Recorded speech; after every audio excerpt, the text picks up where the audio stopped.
Assalamualaikum warahmatullahi wabarakatuh. Semoga kita semua dalam keadaan sehat, dalam lindungan Allah Subhanahu wa Ta'ala. Perkenalkan, nama saya Iis Aisyah, pengajar mata pelajaran Bahasa Indonesia dari SMP Negeri 1 Kota Cirebon. Saya akan melaksanakan pengimbasan AKM, Asesmen Kompetensi Minimum. Pendidikan Indonesia dalam 10 tahun atau 15 tahun sampai 15 tahun terakhir. Sebagai langkah memperbaiki keadaan di atas, Kementerian Pendidikan dan Kebudayaan menyiapkan 5 strategi yang salah satunya adalah mengubah sistem evaluasi dari ujian nasional yang dikenal dengan UN menjadi asesmen nasional yang dikenal dengan AN. Apa itu asesmen nasional atau AN? Teman-teman, asesmen nasional atau yang dikenal dengan istilahnya AN adalah program penilaian terhadap mutu setiap sekolah, madrasah, dan program kesetaraan pada jenjang dasar dan menengah.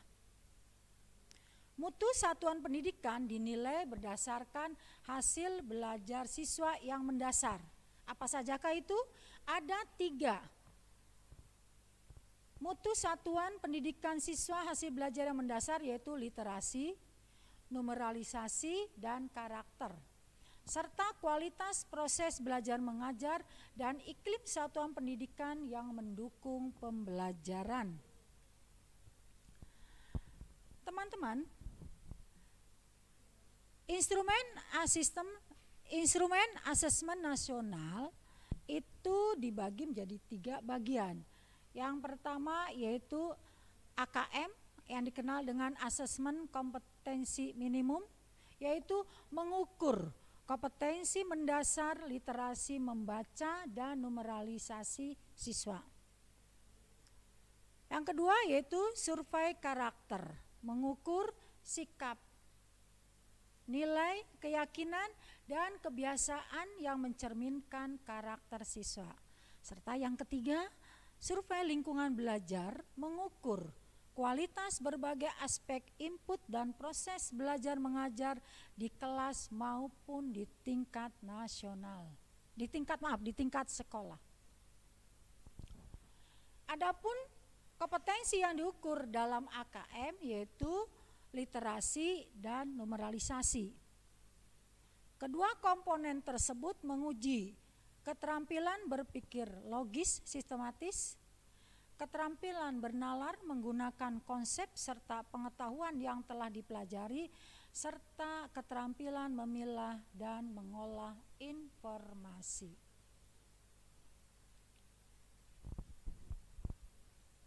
Ada beberapa kompetensi yang diukur dalam AKM. Yang pertama yaitu kompetensi AKM literasi membaca.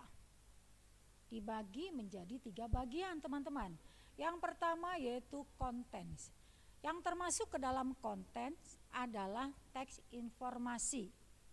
Teks yang bertujuan untuk memberikan fakta, data, dan informasi dalam rangka pengembangan wawasan serta ilmu pengetahuan yang bersifat ilmiah. Konten yang kedua yaitu berupa teks fiksi yang bertujuan untuk memberikan pengalaman, mendapatkan hiburan, menikmati cerita, dan melakukan perenungan kepada pembaca. Komponen kedua yaitu proses kognitif. Di sini, di dalam proses kognitif harus bisa menemukan informasi, yaitu dalam bentuk mencari serta mengakses, menemukan informasi yang tersurat di dalam wacana. Dilanjutkan berikutnya harus bisa menginterpretasi dan integrasi. Memahami informasi tersurat maupun tersirat, kemudian memadukan interpretasi antar bagian teks untuk menghasilkan inferensi. Dan yang ketiga untuk proses kognitif teman-teman adalah berupa evaluasi dan refleksi. Di dalamnya memuat menilai kredibilitas, kesesuaian maupun keterpercayaan teks, serta mampu mengaitkan isi teks dengan hal lain di luar teks. Dan komponen yang ketiga yaitu konteks. Konteks terdiri atas 3 bagian. Yang pertama yaitu personal, seni budaya, dan saintifik. Personal itu berkaitan dengan kepentingan diri secara pribadi. Sosial budaya berkaitan dengan kepentingan antar individu, budaya, dan isu kemasyarakatan. Sedangkan saintifik itu sendiri itu berkaitan dengan isu, aktivitas, serta fakta ilmiah baik yang telah dilakukan maupun futuristik.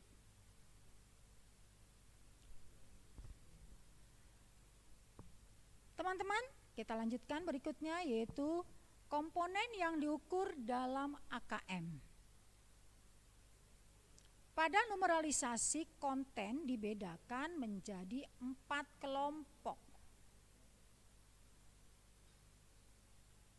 yaitu bilangan, pengukuran dan geometri, data dan ketidakpastian, serta aljabar. Itu komponen AKM numeralisasi.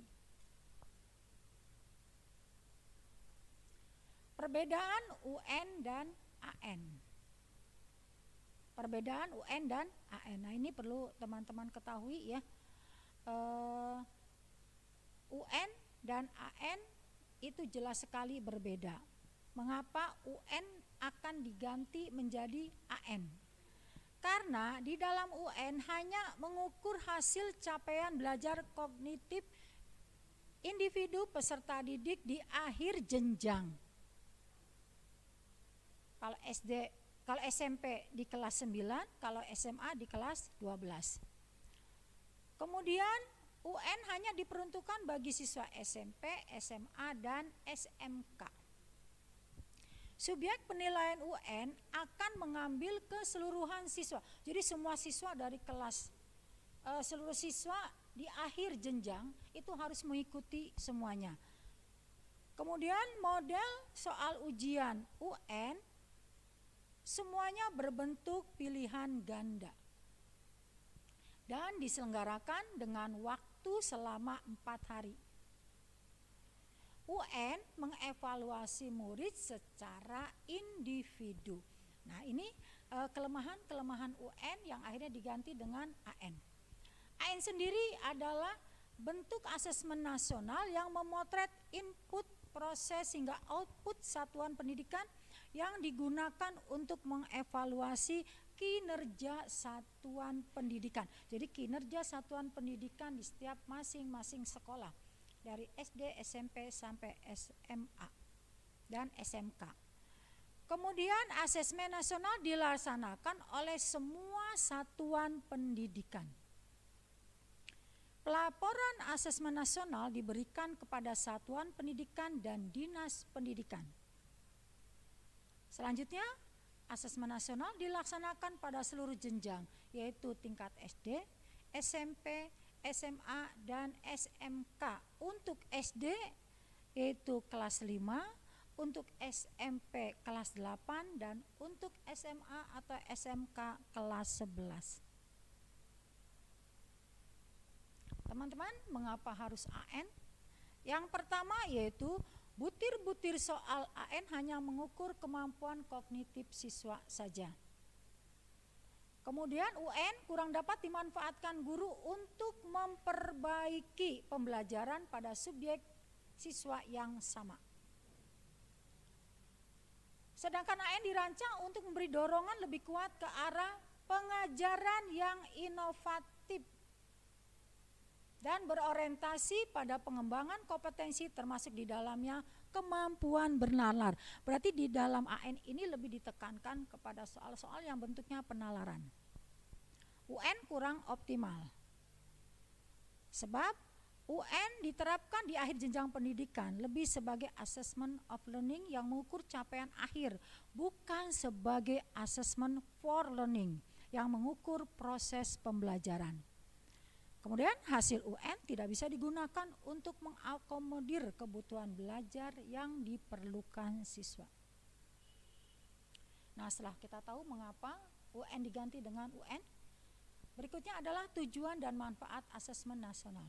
Yang pertama, AN menghasilkan informasi untuk memantau apa saja di dalamnya, perkembangan mutu dari waktu ke waktu, kesenjangan antar bagian di dalam sistem pendidikan. Misalnya, satuan pendidikan, antar kelompok sosial ekonomi, wilayah antar sekolah negeri dan swasta, antar daerah maupun antar kelompok berdasarkan atribut tertentu. Kemudian AN bertujuan menunjukkan apa yang seharusnya menjadi tujuan utama sekolah, yaitu pengembangan kompetensi dan karakter siswa. Jadi di dalam AN ini ditekankan adalah pengembangan kompetensi dan karakter siswa. Yang ketiga, AN memberi gambaran tentang karakteristik esensial sebuah sekolah yang efektif untuk mencapai tujuan utama tersebut. Hal ini diharapkan dapat mendorong sekolah dan dinas pendidikan untuk memfokuskan sumber daya pada perbaikan mutu pembelajaran. Maka dari itu, pada tahun 2021 Mendikbud telah menyatakan bahwa AN dimaksudkan sebagai peta awal mutu pendidikan secara nasional.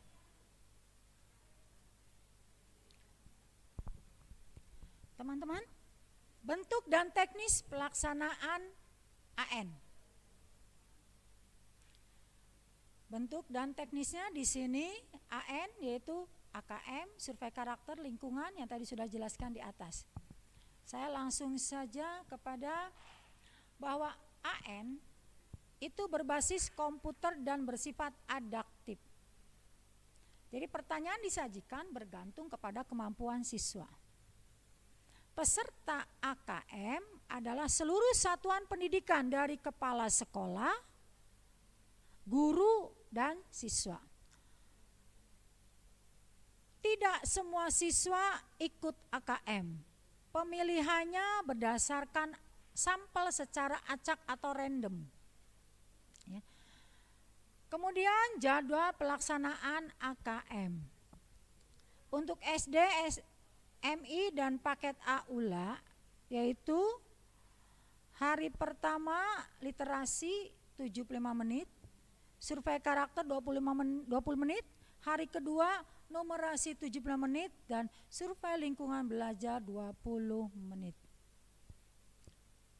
Untuk SMP, MTS, paket B, WUSTA, literasi, tes literasi 90 menit, survei karakter 30 menit, hari kedua tes numerasi 90 menit dan survei lingkungan belajar 30 menit.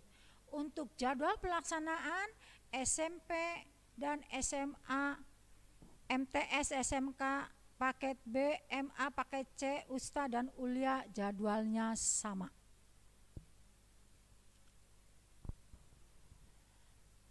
Berikutnya adalah tahapan penguasaan kompetensi. Ada 4 tahapan dalam penguasaan kompetensi, yaitu ada diperlukan intervensi khusus, kemudian di dalam intervensi khusus di sini kebutuhannya, ya. Sebagai pemula, siswa biasanya memiliki persyaratan belajar yang sama dan perlu mempelajari keterampilan dan konten yang sama. Struktur belajarnya untuk pemula bersifat mendasar. Meskipun demikian, kunci pembelajaran terletak pada alur pengajaran yang intensif dan program yang terstruktur. Kemudian cara formal, para pemula membutuhkan strategi belajar yang lebih formal dan instruksional, memberikan pengalaman dan kesempatan belajar. Pendekatannya training atau pelatihan intensif. Itu intervensi khusus, kemudian dasar. Ya, jadi 4 tahapan itu intervensi khusus, dasar, cakap, dan mahir. Untuk penguasaan kompetensi dasar, kebutuhannya siswa sudah mulai kompeten dan berusaha untuk mengasah keterampilan. Struktur pembelajarannya, pembelajaran siswa dengan tingkat kompetensi dasar masih didorong program yang terstruktur. Jadi di sini untuk kompetensi dasar tetap dibimbing dengan program yang terstruktur. Cara formalnya yaitu untuk kebutuhan mengadakan program pelatihan yang lebih maju. Struktur pembelajaran pendekatannya yaitu coaching, simulasi, dan pemecahan masalah. Kemudian penguasaan kompetensi cakap. Tingkat kompetensi yang ketiga itu cakap, kebutuhannya yaitu siswa cakap memiliki kebutuhan belajar dan persarapan kinerja yang semakin unik, yang seringkali tidak dipenuhi program pembelajaran seperti pada tingkat sebelumnya. Cara formal atau informasinya yaitu siswa diperkenalkan lebih banyak pada strategi pembelajaran informal dalam konteks lingkungan belajar bertransisi dari ruang kelas ke konteks yang lebih nyata. Kemudian struktur pembelajaran, siswa dengan tingkat kompetensi cakap menjadi lebih personal dan kurang terstruktur. Desain pembelajaran mulai bergeser pada demonstrasi kerja. Jadi sudah dalam bentuk praktek. Pendekatannya yaitu mengolah pengetahuan yang sudah didapatkan serta memberikan dukungan kinerja pada tingkat kompetensi cakap diperlukan. Jadi dukungan dari guru dan sekitarnya itu sangat diperlukan sekali. Kemudian tahap yang terakhir yaitu mahir. Kebutuhannya siswa yang telah mahir atau bisa disebut pada tahap ahli memiliki kebutuhan pembelajaran dan persyaratan kinerja masing-masing.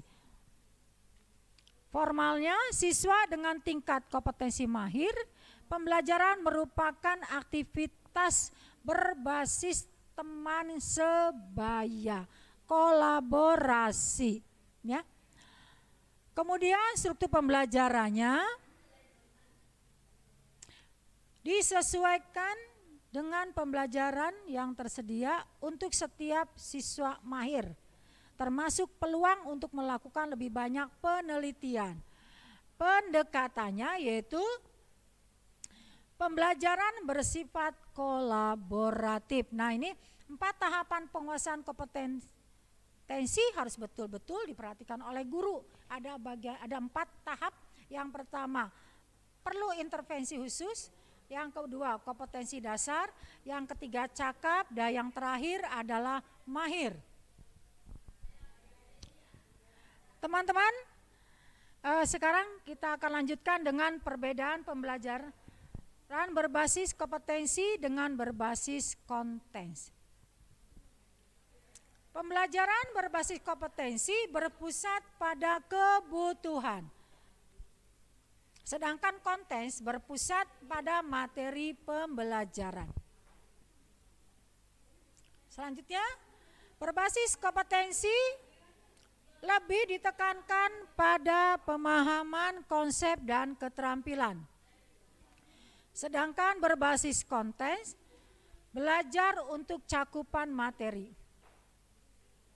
Selanjutnya yang ketiga yaitu pembelajaran berbasis kompetensi menunjukkan kinerja dengan menerapkan konsep. Sedangkan kontens menjawab serangkaian pertanyaan teks berdasarkan topik. Berbasis kompetensi pembelajaran terkait dengan konteks kehidupan nyata siswa. Sedangkan kalau kontens yaitu kurang atau tidak terkait dengan kehidupan nyata siswa. Yang terakhir, pembelajaran berbasis kompetensi, orientasi pada proses dan penguasaan kompetensi, sedangkan berbasis konten, orientasi pada nilai akhir. Teman-teman, kita lanjutkan bagian berikutnya yaitu segitiga belajar. Itu ada 3 hal, kurikulum, pembelajaran, dan asesmen. Kurikulum seperangkat kompetensi yang penting dikuasai murid dengan menggunakan cara belajar dan asesmen tertentu. Sedangkan pembelajaran adalah serangkaian aktivitas yang dirancang dan dilakukan di ruang kelas. Asesmen adalah proses pengumpulan, menganalisis dan melaporkan sejumlah informasi yang terkait pencapaian kondisi murid dan penguasaan suatu kompetensi tertentu. Nah, ketiga segitiga belajar ini satu sama lain harus saling mendukung. Baiklah teman-teman, sekian pengimbasan dari saya. Semoga materi yang saya dapatkan dari BIMTEK Asesmen Kompetensi Minimum atau yang dikenal AKM bermanfaat. Semoga kita semua dalam keadaan sehat walafiat. Jangan lupa dalam selalu melakukan kegiatan kita ikuti protokol kesehatan 3M, memakai masker, menjaga jarak, dan selalu mencuci tangan. Semoga pengimbasan ini bermanfaat. Wabillahi taufik wal hidayah. Wassalamualaikum warahmatullahi wabarakatuh.